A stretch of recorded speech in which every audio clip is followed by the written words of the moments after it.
वन्य सन समाज, धर्म प्रेमी सज्जनों, प्यारे प्यारे छोटो बच्चों, मेरे लिए निर्देश हुआ है आप सबके समक्ष थोड़ी देर निवेदन प्रस्तुत है। अभी पूज्यवर साहिब जी के विचार 2-3 दिन से लगातार जीवन के विषय में बहुत गंभीर विचार सुनते आए हैं और एक महत्वपूर्ण विषय पर सुनते आए हैं। इतने सारे विचार सुनने के बाद भी हमारे जीवन में ऐसे ऐसे करवटें आती है और हम अपने को पूरा सौंप देते हैं, गलत मार्ग के लिए तय कर लेते हैं। और कौन सा है मार्ग? सदगुरु कबीर साहब कहते हैं, ये ब्रह्म भूत सकल जग खाया।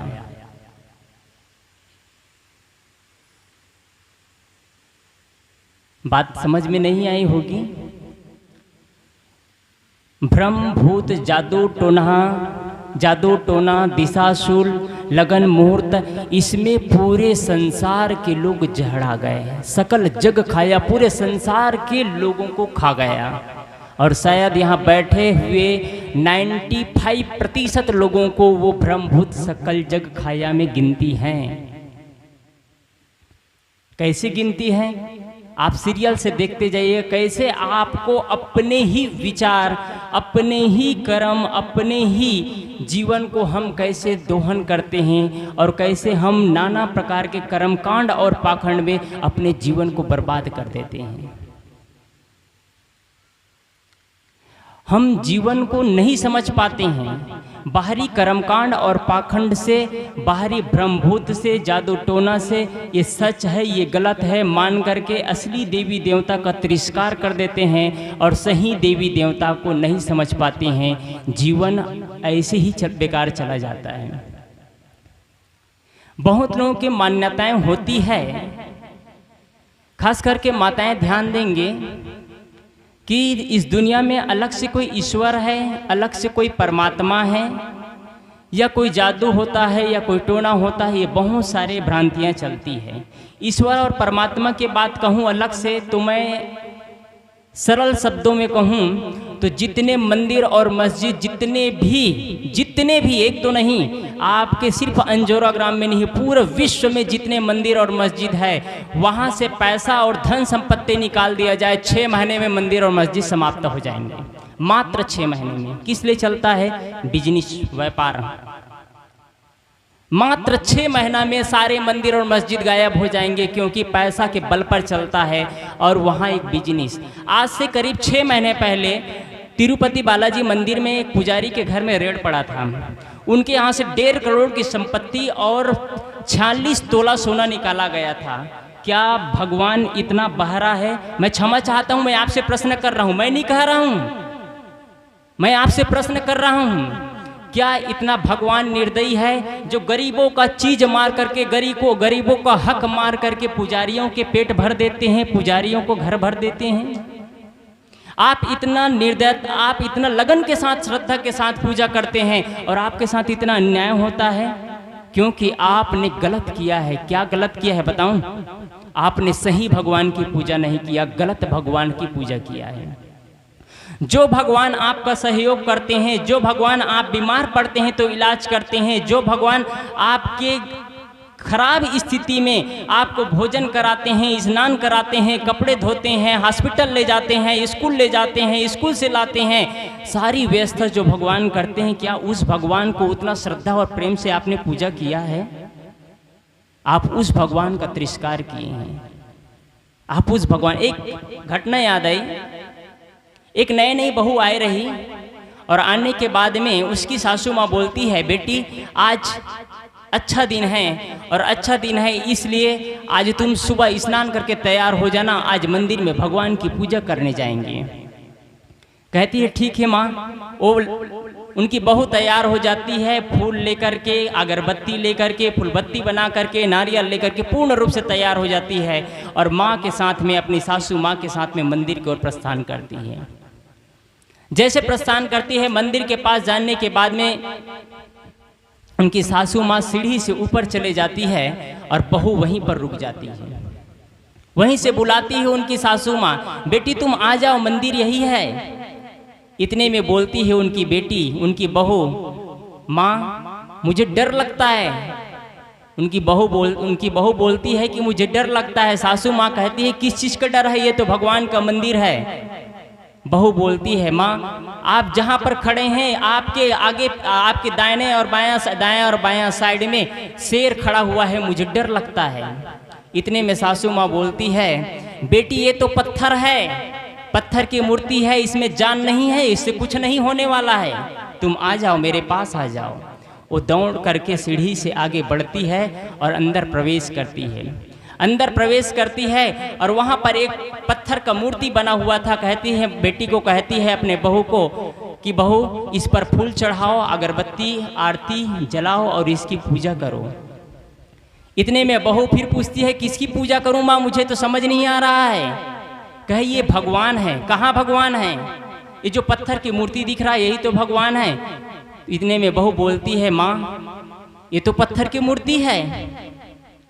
कहते ही फिर उसकी सासू माँ बोलती है भगवान है, पत्थर की मूर्ति नहीं है। इतने में बहू बोलती है माँ जब बाहर जो बैठा शेर पत्थर की मूर्ति हो सकता है तो अंदर में बैठा पत्थर की मूर्ति भगवान कैसे हो सकता है? आपसे प्रश्न है, आप सब जाते हैं मंदिर में, आपसे प्रश्न है। बाहर में बैठा पत्थर की मूर्ति शेर हो सकता है, उसमें जान नहीं और प्राण नहीं, तो अंदर में बैठा भगवान और मूर्ति कैसे भगवान हो सकता है? मैं नहीं कह रहा हूं भगवान नहीं है, मैं आपसे प्रश्न कर रहा हूं। मैं आपसे प्रश्न कर रहा हूं। जब कोरोना काल की महामारी चल रही थी तो पूरे भारत देश नहीं पूरे विश्व भगवान की पूजा करने में जपे हुए लगे थे, लेकिन कोई भगवान काम नहीं आए, सारे भगवान के दरवाजे बंद कर दिए गए थे। कहाँ गए थे उस समय आपके भगवान? कहाँ गए थे उस समय आपके भगवान? कौन सा भगवान काम आए थे आपको पता है? वही डॉक्टर, वही नर्स, वही सारे लोग काम आए थे। वही जो आपके बेटे हैं, आपके पुत्र हैं, आपके माँ हैं, आपके माँ बाप है, आपको कोरोना महामारी होते हुए जानते हुए आपके करीब जाते थे और जानते थे कि ये छुआछूत की बीमारी है, मुझे भी लग सकता है, लेकिन डरते नहीं थे। आपका प्राण प्रिय था इसलिए आपके करीब जाते थे, लेकिन सारे भगवान के मंदिर बंद कर दिए गए थे। कहाँ गए आपका भगवान? आप अंधविश्वास और चमत्कार और आडंबर में अपने जीवन को बर्बाद मत करिए। कल साहब जी कह ही रहे थे पूजा पाठ से जीवन नहीं बदलता है, जीवन बदलता है कर्मों से। क्या आपने कर्म किया है वैसा? जितनी श्रद्धा और भक्ति से उस पत्थर की भगवान आप समझते हैं, जिसे मूर्ति समझते हैं जिसे, उतनी श्रद्धा और भक्ति से कहीं आप सासू माँ के प्रति उतनी श्रद्धा और भक्ति रखते तो निश्चित ही आपको भगवान का दर्शन हो जाता, निश्चित ही आपको भगवान का दर्शन हो जाता। लेकिन आपने जिसमें जान नहीं है उनमें जान छिड़कने का प्रयास किया है, और जिसमें जान है उसका अन्न खींचने का, उसका आहार हक मारने का आपने प्रयास किया है। अभी कल मैं शाम को घूमने जा रहा था तो एक का फोन आया, लगभग 40 साल से कबीरपंथी है और कहे कि मेरी बेटी पर दूसरों ने कुछ कर दिया है। मैं कहा आपकी भावनाएं ने सब कुछ किया है, दूसरे ने नहीं किया है। ये मेरे चैलेंज है, आपके भावनाओं ने आपकी बेटी को सब कुछ बर्बाद कर दिया है। और अपने बेटी से पूछती है बेटी तुम्हारे आंखों में तो कोई दिखाई नहीं देता है, उनकी आंखों में वो रूबरू डाल रहा है, उनकी आंखों में वो फूंक रहा है कि तुम किसी का नाम ले दो। क्या इतना मात्र से कुछ हो जाता है? यदि आपके गांव में कोई टोना जादू हो, टोनी हो, तो मेरे ऊपर कर ले जो करना है, मैं लिख के दे सकता हूँ। कुछ नहीं होता है। आप इन भ्रांतियों में अपने जीवन को बर्बाद मत करिए। भ्रांतियों में लड़ते लड़ते जीवन बर्बाद हो जाएगा, कुछ नहीं मिलेगा। आपके बीच में जो प्रेम है वो प्रेम टूट जाएगा, आपका घर है वो घर बेघर हो जाएगा। आप तमाम प्रकार के भ्रांतियों में बंद करके, आपको एक चीज बताऊं मैं, सदगुरु कबीर का विचार एक ऐसा विचार है जहां भ्रांतियां नहीं है, जहां कर्मकांड नहीं है, जहां पाखंड नहीं है। मात्र सदगुरु कबीर के विचार को आप सुन करके जीने का प्रयास करेंगे ना, आपके जीवन से कर्मकांड और पाखंड हट जाएंगे। लेकिन सही ढंग से आप जीवन जिएंगे तो कबीर पंथी भी कर्मकांडी कम नहीं है, मैं साफ कहता हूं। मैं कबीर पंथी भी कर्मकांडी बहुत है। ये कहते हैं मात्र कबीर का नाम जपो आपके सारे पाप नष्ट हो जाएंगे। इतना अन्याय। जो सदगुरु कबीर साहब डंका पीटते रहे ब्रह्मभूत पर, मूर्ति पूजा पर, अन्याय पर, वही कबीर पंथियों ने कबीर की पूजा, सिर्फ कबीर की मूर्ति की पूजा करके आदमी ने सदगुरु कबीर को प्रब्रह्म नायक बना दिया। क्या ऐसा हो सकता है? मैं कह रहा था कि आप जितना श्रद्धा और भक्ति से आप मंदिर में जाते हैं, उतना ही श्रद्धा और भक्ति से आप घर को मंदिर बना लीजिए आप, और घर के सारे सदस्यों को देवी देवता समझिए, उनके साथ देवी देवता की तरह व्यवहार करिए, तो निश्चित ही आपका घर मंदिर बन जाएगा। फिर आपके जीवन में कुछ अलग ही आनंद होगा, जीने का अंदाज ही कुछ अलग होगा। बच्चा जैसे ही घर में पैदा होता है, उनको तमाम प्रकार की भ्रांतियां उन पर लादा जाता है। क्यों लादते हैं आप ऐसे? क्यों अपने ही बच्चे पर गलत भ्रांति लादते जाते हैं? क्यों ही अपने बच्चों को गलत रास्ते पर आप लेते जाते हैं? क्या आपको नहीं लगता ये गलत है? अगर ऐसा होता तो आज हॉस्पिटल की जरूरत नहीं होती, अगर झाड़ फूक से कुछ होता तो। लेकिन ऐसा कुछ नहीं है। मैंने जितनी भी बात कह रहा हूं, उसकी शुरुआत मैंने एक लाइन में कह दिया था कि सारे भ्रांतियों का जड़ है आदमी का पैसा कमाना और बिजनेस है। आज आपके इस नकपुरा गांव में जितने मंदिर होंगे उतने हॉस्पिटल और स्कूल नहीं हैं। क्यों चलते हैं मंदिर? क्योंकि उससे आवक है। जिस दिन पैसा आना बंद हो जाएगा, उस दिन मंदिर के दरवाजे बंद हो जाएंगे। मैं कांकेर क्षेत्र में गया था आज से 3 महीना पहले, तो एक व्यक्ति का है, हमारे क्षेत्र में एक बैगा है जो बाण मारता है, और बाण मारता है 24 घंटा के अंदर उसका शरीर छोड़ जाता है। ये गारंटी है क्या? मैं कहा मैं लिख के देता हूँ, मेरे ऊपर बाण मार ले, जो करना है कर ले। आपके बैगा में कितना हिम्मत है, और जो पैसा चाहिए वो भी दूंगा खर्चा, आप लिख करके मुझसे ले लीजिए। ऐसा नहीं होता है, लेकिन होता भी है, होता भी है। कैसे होता है ये बताता हूँ मैं। आपके मन में जब विचार आना शुरू होता है कि मेरे साथ उन्होंने ऐसा किया है, आप सोचना शुरू कर देते हैं कि मेरे साथ सामने वाले ने गलत किया है, गलत किया है। सामने वाले गलत तो नहीं किए रहते हैं, आप गलत हो जाते हैं, आप गलत हो जाते हैं। कैसे गलत होते हैं? जब आप दूसरों के लिए जो बीज बोते हैं ना, वो आपके लिए फल मिलता है। जो आप दूसरों के लिए सोचते हैं ना, वो आप अपने जीवन में काटते हैं।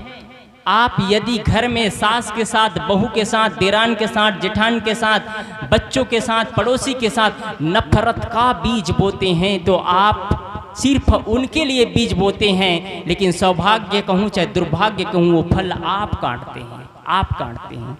क्या अपने जीवन में प्रेम का बीज नहीं बोना चाहते हैं आप? ये छोटी सी प्यारी सी नन्ही सी जिंदगी है, इसमें प्रेम से आनंद से नहीं जीना चाहते हैं आप घर में वैमनस्य पैदा करके, आप एक दूसरे के साथ में ईर्ष्या और द्वेष पैदा करके क्या प्रेम का जीवन जी पाएंगे आप? आपके जीवन में वो खुशहाल नहीं मिलेगी। यदि किसी के प्रति रंच मात्र भी, थोड़ा भी यदि आपके मन में किसी के प्रति गलत भावनाएं हैं, तो आप जीवन में कभी सुकून की जिंदगी नहीं जी सकते। एक चीज, और दूसरा चीज ये जानना चाह रहा हूं, यदि आपके मन में कहीं भी भ्रांतियां हैं, थोड़ी भी भ्रांतियां, तो इतना निश्चित जान लीजिए कि आप दुखों से मुक्ति कभी नहीं हो सकती। आपको दुखों से मुक्ति कभी नहीं मिल सकती है, ये गारंटी है। आप लिख लीजिए अपने दिमाग में। यदि कहीं भी भ्रांतियां हैं तो आपको विश्वास होना चाहिए अपने कर्मों पर। आपको अपने कर्मों पर विश्वास नहीं है। आदमी गाड़ी चलाता है, 10 लाख की, 20 लाख की, 30 लाख की गाड़ी चलाता है, और गाड़ी के इंजीनियरिंग पर विश्वास नहीं है, गाड़ी का इंजीनियरिंग पर विश्वास नहीं। उनको इतना शोध करके बनाया जाता है गाड़ी को, उस पर विश्वास नहीं। किस पर विश्वास होता है बताऊं? गाड़ी के ड्राइवर अपने बगल में एक लाल चुनरी बांध लेता है, उस पर विश्वास होता है। गाड़ी के इंजीनियरिंग पर भरोसा नहीं है। आपको अपने जीवन के कर्मों पर भरोसा नहीं है, आपको अपने गुरु पर भरोसा नहीं है, आपको अपने माता पिता पर भरोसा नहीं है, आपको अपने पुत्र पर भरोसा नहीं है, आपको एक ताबीज पे भरोसा होता है। क्या उससे कुछ हो सकता है? अच्छे अच्छे लोगों को देखा हूं मैं, अच्छे अच्छे पढ़े लिखे को देखा हूं मैं, यहाँ ताबीज बांध लिए, गले में ताबीज बांध लिए, और लड़कियों को देखा हूं यहाँ पैर में धागा बांध दिए। उससे क्या होगा? उससे क्या आपको अच्छे पति मिल जाएंगे? यही चाहते हैं क्या? ना, आपका कर्म बताएगा आप क्या चाहते हैं। आप घर में लड़ते हैं, सास और बहू, देरान और जेठान लड़ते हैं, भगवान की पूजा करते हैं। एक बहू ऐसे ही अपने घर में भगवान के सामने ऐसे हाथ जोड़ रही थी, हे भगवान, आज मैं सुबह से मैं महसूस कर रही हूँ कि मुझे गंध महसूस हो रही है, कहीं से गंध महसूस हो रही है। हाथ जोड़ रही है एक बहू। इतने में उनकी सासू माँ निकलती है। ये बहू अपने बहू से कहती है, तुमको इतना भी दिमाग नहीं है? तुम अंगूठी पहने हो अपने बाएं हाथ में और अपनी गंदगी साफ किए हो, अंगूठी के अंदर गंदगी चला गया है, वही बदबू दे रहा है, भगवान बदबू नहीं दे रहा है। आप सोचिए कैसे आप दिमाग को, आदमी का दिमाग जहड़ा गया है, इतनी भ्रांतियां रहती है। इतना साफ सुनने में अच्छा लग रहा है ना, लेकिन आपके दिमाग में कुछ नहीं घुसेगा। शायद अगर घुसेगा तब मानूंगा, आप जाकर के सारे भ्रांतियों को तोड़ देंगे। आज से मैं यही मानूंगा, यदि आज आप सारे भ्रांतियों को तोड़ देंगे तो मैं समझूंगा कि वास्तव में आपके दिमाग से भ्रांतियां निकल गई है। जीवन में भ्रांतियां मत पालिए आप। मंगल बुध उत्तर दिश काला कहा गया है, आप सुने होंगे। और मंगल बुध के भारत देश में हजारों ट्रेन चलती है मंगल बुध के उत्तर और दक्षिण के दिशा में। क्या वो ट्रेन में हर रोज एक्सीडेंट होता है? सिर्फ आपके लिए है ये? सिर्फ आपके लिए होता है ये? आप सोचिए, कुछ लोग सोचते हैं इस दिन बाल बनाना चाहिए, इस दिन नहीं बाल बनाना चाहिए। हम तो सोचते हैं जिस दिन लोग नहीं बनाना चाहिए कहते हैं, उसी दिन हम लोग मुड़वा लेते हैं। चलो, लोगों का संतोष। हम गाड़ी से रोज यात्रा करते हैं और रोज यात्रा करते हैं, लोग कहते हैं रास्ते से बिल्ली अगर काट दिया तो रुक लेना चाहिए, और जब तक दूसरे यात्री न निकल जाए तब तक क्रॉस नहीं करना चाहिए। दूसरे यात्री कहते हैं दूसरे यात्री मरे चाहे जो हो, लेकिन मैं तो बच जाऊंगा, और हमको कोई फर्क नहीं पड़ता है। रास्ते से बिल्ली जा रही है, अपना काम कर रही है, हम अपना काम कर रहे हैं। क्यों भ्रांतियों में आप जकड़े हुए हैं? असली आप भगवान के भक्त हैं, असली पुजारी हैं, इसका पहचान क्या है? पूजा चरित्र की होती है, चित्र की पूजा नहीं होती है। इस बात को आप दिमाग में बिठा लीजिए। पूजा चरित्र की होती है, चित्र की पूजा नहीं होती है। एक आदमी यहाँ से पैदल चलता है और 100 करोड़ रुपए की भी गहना पहना हो, 100 करोड़ रुपए की हीरा जवाहरात से लदा हुआ हो, एक आदमी चल रहा है, लोग देखेंगे बस, कोई फर्क नहीं पड़ता है। लेकिन एक आदमी पैदल चल रहा हो, सिंपल सा कपड़ा पहना हो, श्वेत वस्त्र धारण कर लिया हो या सन्यासी कलर कपड़ा पहन लिया हो, 100 करोड़ क्या मात्र 100 रुपये का कपड़ा पहना हो, लोग उसकी चरणोदक लेते हैं, आरती उतारते हैं, पूजा वंदना करते हैं। क्या आप चाहते हैं कि आपकी चित्र की पूजा होती है? आप लोग सोचते हैं गहने से, जेवर से, कपड़े से हम अच्छे दिखते हैं। आप अच्छे नहीं दिखते हैं। जब गहना उतार देते हैं आपकी सुंदरता खत्म हो जाती है, कपड़े बदल देते हैं आपकी सुंदरता खत्म हो जाती है। सुंदरता किसकी थी आपको पता है? आपके गहने की सुंदरता थी, आपकी सुंदरता नहीं थी वो। आपके कपड़े की सुंदरता थी, आपकी सुंदरता नहीं है वो। और आपकी सुंदरता वो नहीं है। आपकी सुंदरता, आप चेहरे से गोरी हो काली हो, आपकी सुंदरता नहीं है, प्रकृति का बनावट है। आपको टट्टी और पेशाब, टट्टी और उल्टी दस्त हो जाए, आपको 15 दिन में आपका शरीर सुंदर दिख रहा है, हड्डी दिखाई पड़ना शुरू हो जाएगा। आपकी सुंदरता कहाँ चली गई? फिर आपकी सुंदरता गायब हो गई, सुंदरता भी गायब हो जाती है। इसलिए आप इन चीजों को ध्यान दीजिए कि सुंदरता स्वभाव का होना चाहिए, स्वभाव सुंदर होना चाहिए, आचरण सुंदर होना चाहिए। न कि आपका मकान सुंदर से आप सुंदर लगते हैं, कपड़े सुंदर से सुंदर लगते हैं, आपके गाड़ी सुंदर हो। आजकल देखते हैं आप, जैसे ही किसी अच्छे मकानों में देखते हैं, मकान बना रहता है, मकान में जैसे प्रवेश करते हैं, अच्छे मकान है, मकान चकमका रहा है एकदम। जैसे ही प्रवेश करते हैं, फॉल सीलिंग लगा हुआ है, डाइनिंग रूम सजा हुआ है, बेडरूम सजा हुआ है, किचन सजा हुआ है स्पेशल। और जैसे आप प्रवेश करते हैं, बाहर से चकाचौंध लग रहा है। आप प्रवेश करते चले जाते हैं, थोड़ा सा और प्रवेश कर देते हैं, आप किचन में चले जाते हैं। किचन में चले जाते हैं, बाहर से चकमका रहा है, लेकिन वही मकान है, घर के रहने वाले सुंदर दिख रहे हैं, लेकिन सुबह का चाय पिया हुआ कप 6 घंटा पड़ा रहता है, मक्खियां भिनभिना रही। क्या यही सुंदरता है? आप गलती से कहीं टॉयलेट में घुस गए तो सुबह बच्चा स्कूल जाने के लिए स्नान किया है, वो बच्चा स्नान किया है, वो कपड़ा पड़ा हुआ है और 6-8 घंटा वो कपड़ा किचन में सड़ता रहता है। क्या यही आपकी सुंदरता है? आप पढ़े लिखे लोग हैं, अच्छे मकान हैं, अच्छे घर है, जीने का यही तरीका है? आपका अव्यवस्थित जीवन, कई किचन बेडरूम में भी कभी गलती से चले जाते हैं तो बेडरूम में देखता है कपड़ा अस्त व्यस्त पड़ा है, घर का सामान अस्त व्यस्त पड़ा है। क्या आपका जीवन व्यवस्थित है? आप कैसे जानेंगे? आप पहले लोग घर में प्रवेश करते थे तो पहले शुभ लाभ लिखा हुआ था।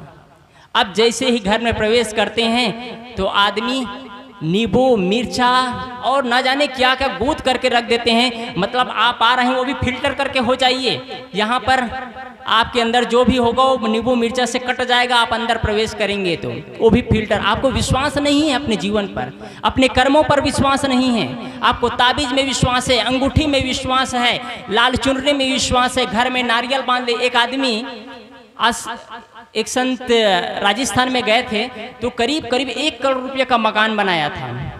1 करोड़ का मकान बनाया था, बहुत सुंदर मकान, सुंदर दिख रहा था। लेकिन सौभाग्य कहूँ कि दुर्भाग्य कहूँ, उस मकान में एक पुराना टायर को टांग दिया गया था। लोगों ने पूछा ये पुराना टायर क्यों टांगे हुए हैं? तो कहते हैं इस मकान को इतने अच्छे ढंग से बनाया गया है, इस मकान में किसी का नजर मत लगे, इसलिए पुराने टायर को टांग दिए। तो संत कहते हैं अरे टांगना ही था तो कम से कम अच्छे नया टायर को ही टांग लेते। और कुछ लोग क्या करते हैं, मकान में मटका टांग देते हैं। मटका आप देखे होंगे, मटका टांगने से मकान में नजर नहीं लगेगा। यदि आप अपने खोपड़ी पर मटका पहन लेंगे तो आपको जीवन भर मौत की नजर नहीं लगेगी, आप बच जाएंगे मौत की नजर से। आप महसूस करिए आप किस दुनिया में, आज के विज्ञान के जमाना में आप इतने भटक गए तो आपको कौन समझाएगा। एक विज्ञान का लेक्चरर है जो भाषण देता है, 1 घंटा विद्यार्थी स्टूडेंट को लेक्चर देता है, और वही विज्ञान का लेक्चर घर में आता है तो कहता है भगवान पानी तो गिरा दे। इतना भी बोध नहीं उनको, विज्ञान का नियम है पानी क्यों गिरता है और पानी क्यों नहीं गिरता है।